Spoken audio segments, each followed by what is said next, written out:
જીસીએમએમએફના નવનિયુક્ત ચેરમેન અશોક ચૌધરી સચિવાલય પહોંચ્યા છે। મુખ્યમંત્રી ભૂપેન્દ્ર પટેલ સાથે મુલાકાત કરી છે। જીસીએમએમએફના ચેરમેન બનવા બદલ આભાર માનું છું તેમનું નિવેદન સામે આવ્યું। મારામાં વિશ્વાસ મૂકી મને જવાબદારી આપી અમૂલ ફેડરેશનનું મોડલ આખા દેશમાં लागू થાય તેવા પ્રયાસ કરીશું। પશુપાલકો સમૃદ્ધ થાય તે માટે પ્રયાસરત રહીશું। ભાવફેર ડેરીની સ્થિતિ મુજબ અપાય છે તે અંગે પણ ચોક્કસ નિર્ણય કરીશું।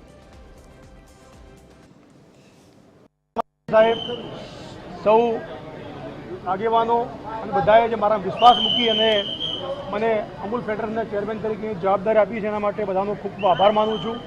અને અમૂલ ફેડરેશન જે રીતે ગુજરાતના 36 લાખ ખેડૂતોનું કલ્યાણનું કામ કરી રહી છે એ કામ અવિરતપણે આગળ વધતું રહે અને આખા દેશની અંદર અમૂલ મોડલ દ્વારા આ કામ થાય એના માટે અમે સતત પ્રયત્નશીલ રહીશું।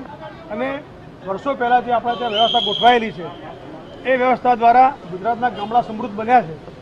એ જ વ્યવસ્થા આખા દેશની અંદર લાગુ કરવા માટે આઝાદીના 7 દાયકા પછી આદરણીય મોદી સાહેબે સહકાર મંત્રાલયની સ્થાપના કરી અને એની જવાબદારી આદરણીય અમિતભાઈ શાહ સાહેબને આપી છે।